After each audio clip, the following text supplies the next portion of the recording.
Assalamualaikum warahmatullahi wabarakatuh. Perkenalkan, nama saya Yuliana Arumningsih dari kelompok 7 yang ingin membahas tentang tax haven countries, penghindaran pajak, dan advance pricing agreement. Selanjutnya, materi tentang pedoman lengkap pajak internasional.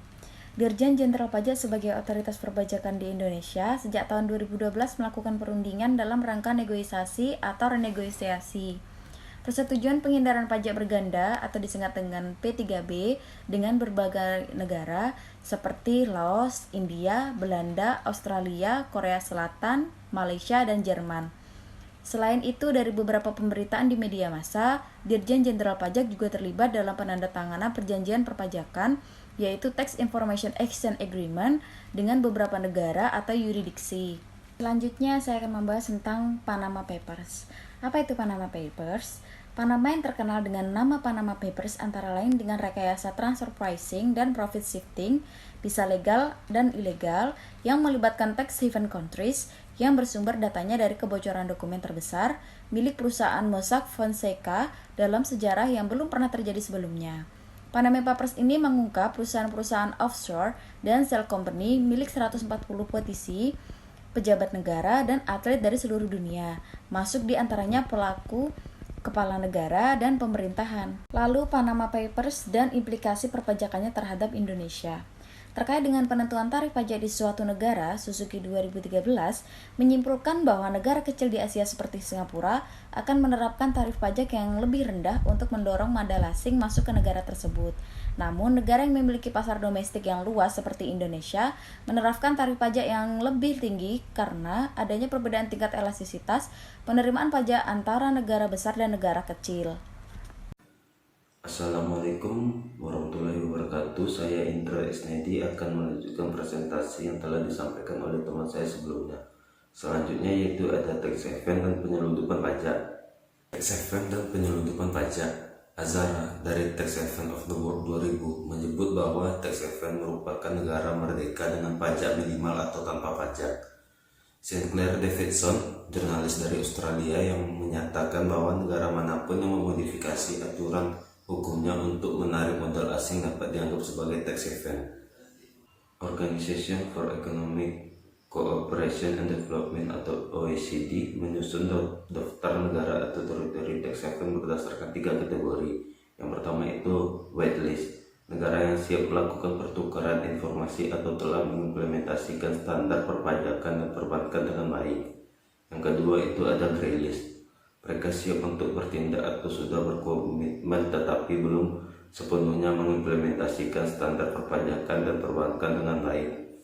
Dan yang ketiga atau yang terakhir ada blacklist, yaitu negara atau teritori yang belum sepakat menerapkan asas transparansi atau belum mau berkomitmen. Baiklah, pemaparan selanjutnya mengenai fenomena tax haven. Fenomena tax haven timbul sebagai reaksi manusia sebagai homo economicus terhadap ketentuan pajak di negara tempatnya tinggal yang lebih tinggi dibandingkan dengan tarif pajak di negara tax havens. Rasionalitas ekonomi yang dipicu oleh profit motif inilah yang menjadi alasan mengapa mereka memindahkan uangnya ke havens countries jelas mengganggu negara lain. Dan ini menjadi salah satu tantangan yang dihadapi OECD. Baik, sedikit menjelaskan tentang materi fenomena tax haven yang dijelaskan oleh teman saya tadi. Banyak negara tax haven ini yang kurang transparan dan ketentuan rahasia banknya terlalu ketat, sehingga mempersulit kerjasama internasional dalam bentuk pertukaran informasi.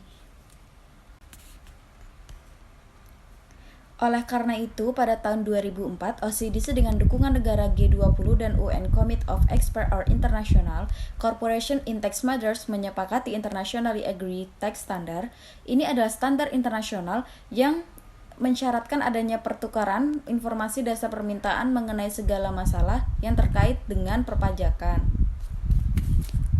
Karakteristik dan faktor-faktor yang mempengaruhi negara menjadi negara tax havens yaitu dengan mendeskripsikan karakteristik dari sebuah tax haven, maka kita bisa mengindikasikan bahwa suatu yurisdiksi bisa disebut tax haven atau bukan bila terlihat apakah yurisdiksi tersebut memiliki karakteristik tax haven.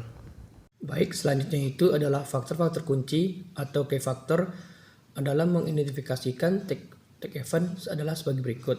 Yang pertama itu memiliki tarif pajak yang rendah dan tidak ada pajak sama sekali. Yang kedua, tidak adanya skema pertukaran informasi. Yang ketiga, tidak adanya transparansi. Yang keempat, tidak adanya persyaratan substansi ekonomi dalam pendirian perusahaan. Nah, ada faktor-faktor yang mempengaruhi negara menjadi tax haven. Yang pertama itu, negara-negara tax haven cenderung kecil dan makmur. Yang kedua, negara-negara yang tata kelolanya dengan pemerintah lebih baik. Yang ketiga, bukti dari perusahaan Amerika Serikat menunjukkan bahwa tarif pajak yang rendah, negara-negara yang tata kelolanya baik menawarkan dorongan yang jauh lebih kuat untuk investasi asing. Nah, yang terakhir ada pengontrolan faktor-faktor yang relevan untuk negara yang tipikal populasinya di bawah 1 juta. Sekian dari kelompok kami. Wassalamualaikum warahmatullahi wabarakatuh.